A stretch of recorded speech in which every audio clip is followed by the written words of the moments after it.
या बातमीपत्राचे प्रमुख प्रायोजक प्लॅटिनम मॉल इंद्रधनु सोलापूर। सोलापुरातील सर्वात प्रतिष्ठित इंद्रधनु सोसायटीचा नवीन भव्य कमर्शियल प्रोजेक्ट आता रेल्वे स्टेशनच्या अगदी शेजारी शहराच्या मध्यवर्ती ठिकाणी।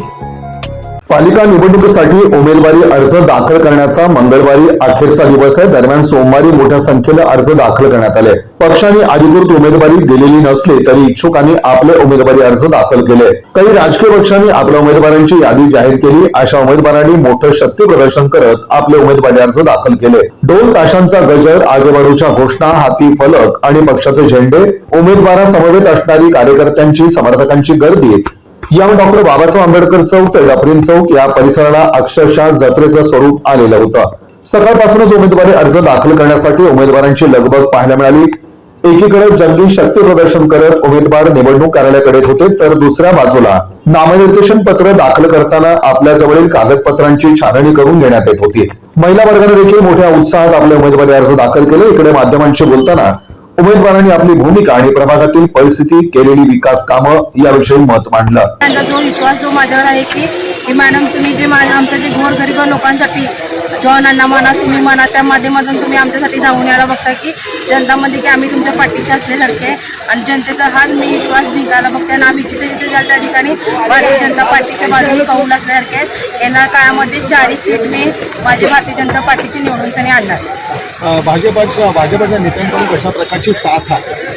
आपले मताचे आमदार देवेंद्र दादा म्हणा आणि जे आपले भारतीय जनताचे सर्व लोक ते आज सर्व सहकाऱ्यांचा खूप चांगला प्रतिसाद असल्यासारखे आणि ते मला केवळ भेटायला बघतो, कारण की आपण जिथं आपलं काम कार्य सगळे पद्धतीने चांगलं आहे त्या ठिकाणी भारतीय पक्ष लोकांवर विश्वास दाखवायला बघतो आणि भारतीय जनता पार्टी हे कोणाची नाही, सर्व सामान्य लोकांसाठी आहे। तुमची आमची सर्वांची भारतीय जनता पार्टी आहे आणि तेच विश्वास नरेंद्र मोदी साहेबांनी जे महाराष्ट्रामध्ये त्यांनी आजपर्यंत दाखवले, राज्यामध्ये देशामध्ये राज्यामध्ये मोदीजी आणि महाराष्ट्रामध्ये देवेंद्र फडणवीस मध्ये जे आपले तिन्ही आमदार आहेत त्यांचंही खूप चांगल्या प्रमाणे काम चालू असल्यासारखे आहे आणि हेच विश्वास आम्हाला आहे की आपल्या पूर्ण येणाऱ्या काळामध्ये जे मध्ये जे आजपर्यंत जे काँग्रेसचा सत्ता जी होता ते प्रभाग 15 मधनं म्हणा, इतर प्रभागामध्ये म्हणा, ज्या ठिकाणी 14 नगरसोबत त्या ठिकाणी 4 नाही ते माहीत नाही आहे आणि हा प्रभाग 15 जो आहे की केवळ बीजेपीचाच पूर्ण गुलाल उधळणार आहे।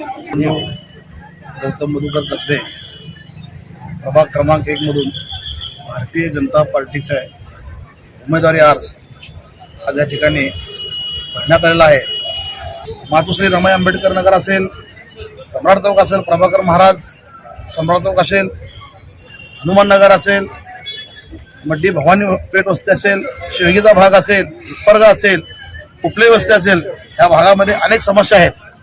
जसं आम्ही मातोश्री रमाई आंबेडकर हाऊस योजना प्रभाग क्रमांक 4 मध्ये राबवली आहे, अशीच योजना आमच्या माता रमाई आंबेडकर नगर असेल, सम्राट चौक असेल, उपले वस्ती असेल, शिळगीचा भाग असेल, मड्डीचा भाग असेल, अशा ठिकाणी जसा विकास या भारत देशामध्ये सगळ्यात मोठी धारावीसारखी समस्या महाराष्ट्रामध्ये धारावीमध्ये जशी झोपडपट्टीचा विकास झालेला आहे तसाच विकास आम्ही आमच्या प्रभाग क्रमांक 1 मध्ये केल्याशिवाय स्वस्थ बसणार नाहीत। मी प्रभाग 8 मधून भरलेला आहे ओबीसीसाठी आणि तो प्रभाग माझं गेल्या 4 टर्मपासून माझ्याकडे आहे, त्याच्यानंतर थोडं वाढलेलं आहे आता सध्या नवीन, तरीसुद्धा मी 8 मध्ये भरलेला आहे। तो 8 मधून मधून भरलेला आहे, भारतीय जनता पार्टीतर्फेच भरणार आहे। भारतीय जनता पार्टी सोडून दुसरं काही करू शकत नाही। सर्वजण बोलवले पण मी जात नाही आहे भारतीय जनता पार्टी तिकीट दिल्यास मी लढवणार आहे, नाहीतर मी गप आहे। माझं नाव पांडुरंग सिद्धरामप्पा दिट्टी, गेल्या 3 टर्ममध्ये निवडून आलेलं आहे। तिन्हीमध्ये कामं भरपूर झालेलं आहे। विरोधी पक्षनेता म्हणून 3 टर्म काम केलो, त्याच्यानंतर विविध कामं होते ते सर्व माझ्या प्रभागामध्ये काम केलेलं आहे आणि अग्निशामक दलाचा म्हणजे त्यांना राहण्यासाठी घरं पाहिजे म्हणजे तेही काम करून शिवसेना उद्धव बाळासाहेब ठाकरे पक्षाच्या वतीने आज 11 उमेदवारांची पहिली यादी जाहीर केली। त्या उमेदवारांचे फॉर्म भरण्याची प्रक्रिया पण आता पूर्ण झालेली आहे। उर्वरित यादीवर आता निर्णय करून लगेच संध्याकाळी 7च्या आत ती पण यादी आम्ही जाहीर करतोय आणि खूप चांगले उमेदवार म्हणजे इंजिनियर, डॉक्टर, वकील असे उमेदवार आम्हाला मिळालेले आहेत। त्याचबरोबर महिलांना पण न्याय देण्याचा प्रयत्न आम्ही केलेला आहे। सगळे उमेदवार सुशिक्षित असून पक्षाची एकनिष्ठ राहणारे उमेदवार त्यांना जास्तीत जास्त संधी देण्याचा आम्ही प्रयत्न केलेला आहे. त्यामुळं सर्वसमावेशक असे उमेदवार घेऊन महाविकास आघाडी चांगल्या पद्धतीने या सोलापूरमध्ये लढेल आणि महापालिकेवर महाविकास आघाडीचा झेंडा फडकेल हा विश्वास मी व्यक्त करते. महाविकास आघाडीमधील काँग्रेस, राष्ट्रवादी शरद पवार पक्ष, communist party of India Marxist आणि त्याचप्रमाणे महाराष्ट्र नवनिर्माण सेना या सर्वांनी मिळून आम्ही आघाडीची परवा दिवशी घोषणा केल्याप्रमाणे आमच्याकडे जे 30 जागा मिळाले होते त्याच्यापैकी बऱ्याच लोकांचे आम्ही आता आज फॉर्म भरून घेतलेले आहेत.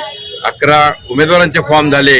आता लवकरच उर्वरित उमेदवारांची नावं घोषित करण्यात येतील आणि त्याचप्रमाणे सोलापूर शहरामध्ये एक इतिहास आता निर्माण करण्यासाठी सर्व शिवसैनिक सज्ज आहेत. या सगळ्या उमेदवारांना आणि त्याचप्रमाणे जनता सुद्धा वाट बघते.